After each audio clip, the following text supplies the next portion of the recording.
সামাজিক দায়বদ্ধতা আমরা পরিপূর্ণ করার জন্য বহু রোগীকে বিনামূল্যে চিকিৎসা করি এবং তাদের হাসপাতালের খরচ বহন করি। অনলি চাইল্ড থেকে রাতারাতি জয়েন্ট ফ্যামিলি জয়েন করা, সব কাজিনসদের নাম মনে রাখাটাই তো। চল চল, সবাই এসে গেছে। এত বড় স্টার্টআপের ফাউন্ডারের সাথে বিয়ে হলে অর্ধেক সময় তো ওই ভিডিও কলেই কেটে যাবে। নতুন ঘরবাড়ি, নতুন ফ্যামিলি, নতুন নিয়ম কানুন। বিয়ের পর অনেক কিছু পাল্টে যায়, কিন্তু শুধু আমার জন্য কেন? অনুরাধা, বিজয়, শুভ্র আর ডাকনাথ এই যে নিজের স্টার্টআপ নিয়ে এত বিজি থাকে, বিয়ের পরে কতটা টাইম বার করতে পারবে জানি না। ভাগ্য ভালো, বিয়ের জন্য টাইম বার করতে পেরেছে। করতে হয়েছে। নতুন জীবন শুরু করার দায়িত্ব কিছুটা আমার, কিছুটা আমাদের। ঐতিহ্যকে ধরে চলি, নতুন গল্প লিখে চলি। আমরা রিভার কোণে, আমরা বাংলার ঐশান। किसी भी तरह के इंश्योरेंस के लिए आप किशन कुमार अग्रवाल को 9831278158 पर कॉल कर सकते हैं। 24/7 ताजा समाचार के पाठकों के लिए मेरी तरफ से हार्दिक शुभकामनाएं। 24/7 ताजा समाचार समस्त दर्शक के জানাচ্ছি আন্তরিক শুভেচ্ছা।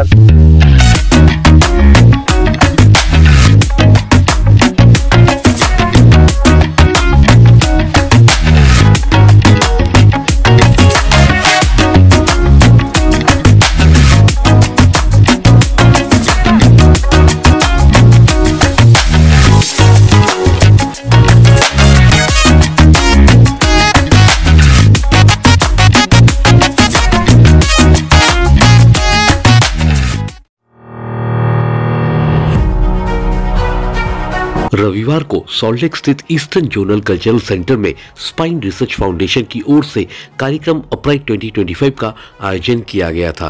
कार्यक्रम के दौरान किशोर अज्ञात हेतु स्कोलियासिस यानी AIS जैसी बीमारी के बारे में जानकारी दी गई।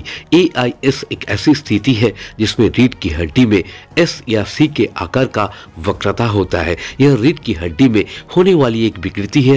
यह स्थिति 10 साल से लेकर युवावस्था तक के बच्चों को प्रभावित करती है।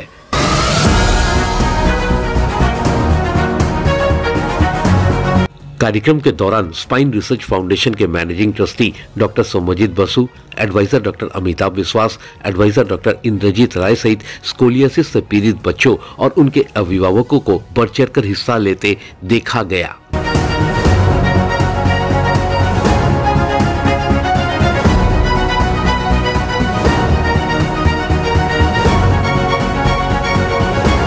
तो आइए सुनते हैं कार्यक्रम के दौरान स्पाइन रिसर्च फाउंडेशन अपराइट 2025 और स्कोलियासिस जैसी बीमारी के बारे में बातचीत करते हुए किसने क्या कहा। স্পাইন রিসার্চ ফাউন্ডেশন শুরু হয়েছিল 16-17 বছর আগে এবং প্রথম আমরা খুবই অল্প বিস্তর কাজ করতে সুযোগ পেয়েছিলাম, সুবিধা পেয়েছিলাম। সেখান থেকে আস্তে আস্তে একটি ফুল যেমন আস্তে আস্তে একটা বড় বৃক্ষরূপ ধারণ করে, সেরকম এই সংস্থান আজকে বড় সংস্থান হয়ে দাঁড়িয়েছে এবং এডুকেশন ট্রেনিং এই দুটোই সাথে সাথে চলেছে। প্রচুর ছাত্র আমাদের কাছে প্রশিক্ষণ প্রাপ্ত হয়েছে এবং তার সঙ্গে সঙ্গে যেটা হয়েছে, যেটা সামাজিক দায়বদ্ধতা আমরা পরিপূর্ণ করার জন্য বহু রোগীকে বিনামূল্যে চিকিৎসা করি এবং তাদের হাসপাতালের খরচ বহন করি এবং তাতে করে প্রচুর দুস্থ রোগীর পাশে এসে দাঁড়াতে পেরেছি। এই জন্য আমরা কৃতজ্ঞ। আপরাইট আমাদের একটা সোশ্যাল গ্যাদারিং লাস্ট ইয়ার থেকে চালু হয়েছে 2024 থেকে, যেখানে আমাদের স্পাইন রিসার্চ ফাউন্ডেশন যে কাজকর্মগুলি করছে সেগুলোকে হাইলাইট করা এবং মেইনলি মোটিভটা হচ্ছে আমাদের পিছিয়ে দেখা। আমরা যে যে কাজকর্ম করেছি, যে যে মানুষের সেবা করেছি, পেশেন্টদের, তাদের একত্রিত করে দেখা কি তারা কেমন আছে এবং তাদের সঙ্গে টাচে থাকা। This is one point. Second হচ্ছে আরো কি কাজ নতুন করা যায় এই স্পাইনের ব্যাপারে, সেগুলো নিয়ে মানুষের অ্যাওয়ারনেসটা ছড়ানো, বা স্পাইনের প্রবলেমগুলো কি কি আছে, তার কি সমাধান হতে পারে, সেই অ্যাওয়ারনেসটা মানুষের মধ্যে ছড়িয়ে দেওয়া। So it has got a social angle also, as well as আমাদের যে রিসার্চ ফাউন্ডেশনের যে মেম্বার্স আছে প্লাস আমাদের পুরনো পেশেন্ট, আমরা তো একটা ফ্যামিলি, এই ফ্যামিলি একটা ইয়ারলি একটা গেট টুগেদার বলতে পারে। তো এইভাবে লাস্ট ইয়ারের মতো এইবারও আমরা আপরাইট 25 করছি। हम भदेश्वर से आ रहे हैं। इसका स्पाइनल का ट्रीटमेंट चल रहा है। 3 साल जब 2.5 साल की थी तभी लेकर आए थे, तो उसका प्रॉब्लम बहुत था। तो सर प्रीति ने बहुत हेल्प की, वही सब हम लोग को सपोर्ट देते रहे। हम सर से बात किए, हम तो रोने लगे, इतना पैसा खर्चा हुआ, कहाँ से क्या करेंगे। तो सर बोले कि आपको चिंता करना नहीं, अब ये बेटी हमारी है, बस आप हम लोग का साथ देते रहिए। और वो ऑपरेशन किए, 6 बजे ऑपरेशन में ले गए, 12-12:30 बजे तक ऑपरेशन चला। ऑपरेशन अच्छा हुआ। अभी मेरी बाबू अच्छी है, पढ़ती है, लिखती है, सब कर रही है। রোগী দেখেছি তো বহু, কিন্তু অপারেশন করানো হয়েছে অন্তত 104 গত 16 বছর ধরে 400 রোগীর অত্যন্ত গুরুত্বপূর্ণ, কঠিন এবং গুরুতর মেরুদণ্ডের অপারেশন করা হয়েছে, সুস্থ করা হয়েছে তাদের। इसका स्पाइन काइफोकॉलिसिस था, जिसका ट्रीटमेंट मैं करवा रहा हूँ एसआरएफ के जरिए, हो रहा है एसआरएफ के जरिए। और डॉक्टर समीजित बासु सर और सारंगी सर के जितनी भी टीम है सब मेरी बच्ची का ट्रीटमेंट दे रहे हैं। और ये ट्रीटमेंट 5 साल से मैं करवा रहा हूँ। 5 साल में 3 बार इसका ऑपरेशन हुआ है, तीनों बार एसआरएफ के जरिए ही ऑपरेशन हुआ है। और जिसका खर्च लगभग 30-35 लाख रुपया था, जो हम नहीं पेयर कर पा रहे थे, तो सब स्पाइन फाउंडेशन के जरिए ही हुआ है।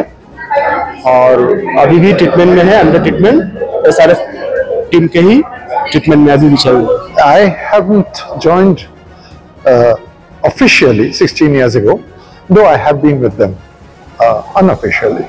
Officially, I have been an advisor very recently, but all along I have been with them. It's been a wonderful journey, adventure all the way, climbing up very steep steps, but succeeding with a lot of pain, bruises, and then the great joy. Even when you climb one step, you know, you are one step higher. And if you've done it with a lot of struggle, then anyone who's struggled to go up knows what is the joy, the great joy, when you see a child who was completely crippled and had perhaps a few more weeks to live, is now studying in, say, for example, why studying? He's doing a little bit of share trading. And then a little girl who was totally paralyzed after a minor fall because she had a severe disease of the spine is now, well, she's almost a doctor. She's studying to be a doctor. She's almost a doctor. Officially, yes, the registration is still due. So you understand. So these are things which fill your heart with joy. I mean, it's really joyous. But yes, it's tough. It's hard. And we have this great fortune of having these people who are totally dedicated. Dr. Somjit Basu, Dr. Trunanjan Sarangi, the entire team. I just mentioned the 2 trustees. There are other trustees, as you know, Mr. Dev and Mr. Basu Jr. And there are some we've lost, our great friends and trustees. But all the way, working with them, they enthuse you, they put that spirit into you, and then you share the joy. I mean, I'm talking of my joy. Scoliosis মানে শিরদাঁড়া ব্যাকা। সাধারণত শিরদাঁড়া সোজা থাকে সামনে থেকে বা পেছন থেকে দেখলে, সেটা যখন বিকৃত আকার ধারণ করে তাকে আমরা স্কোলিওসিস বলি। এই স্কোলিওসিস 3 রকমের হয় যখন সেটা বাচ্চাদের হয়। এক হচ্ছে তার কারণ জানা যায় না, সেটাকে ইডিওপ্যাথিক বলি আমরা, এবং সেটা বেশিরভাগ ক্ষেত্রেই দেখা যায় সেটা হয় 12-14 বছরের মেয়েদের, অ্যাডোলেসেন্স এজ গ্রুপ। তাদের কিন্তু ঠিক মতো আগে থেকে চিকিৎসা না করলে সেটা এমনই বিকৃত হয়ে যায় যাতে অপারেশন করা ছাড়া আর কোনো উপায় থাকে না। এছাড়া ইডিওপ্যাথিক স্কোলিওসিস ছাড়াও 2 রকমের স্কোলিওসিস আছে। একটা হচ্ছে জন্মগত, নয় জন্মগত কোনো রোগের আক্রান্ত হয় এবং তাই জন্য শিরদাঁড়া পেকে যায়, বা নিউরোমাসকুলার নার্ভ বা মাসলের কোনো ব্যায়াম হলেও সেটা হতে পারে। তো এই স্কোলিওসিস 3 রকমের হয়, কনজেনিটাল, নিউরোমাসকুলার, ইডিওপ্যাথিক। ইডিওপ্যাথিকটাই বেশি হয় এবং সেটা আগে থেকে ধরা পড়লে ঠিক মতো চিকিৎসার মাধ্যমে রোগী অনেকটা সুস্থ জীবনযাপন করতে পারেন বাকি জীবন। ডায়াগনোসিস বেশিরভাগ ক্ষেত্রে এক্সরে দিয়েই হয়ে যায়, কিছু কিছু ক্ষেত্রে এমআরআই এবং সিটি স্ক্যানের প্রয়োজন হয়। তাতেই এটা বাড়বে কিনা ভবিষ্যতে বা আরো বেশি বিকৃত আকার ধারণ করবে কিনা সেটা কিন্তু প্রেডিক্ট করা সম্ভব এবং সেইটার মাধ্যমেই আমরা চিকিৎসা করতে পারি। যাদের বেড়ে যাওয়ার সম্ভাবনা খুব বেশি তাদেরই অপারেশন করা হয়, যাদের বেড়ে যাওয়ার সম্ভাবনা খুব কম তাদের বছর বছর এক্সরে করে চেক আপে রাখতে হবে। ब्यूरो रिपोर्ट 24/7 ताज़ा समाचार।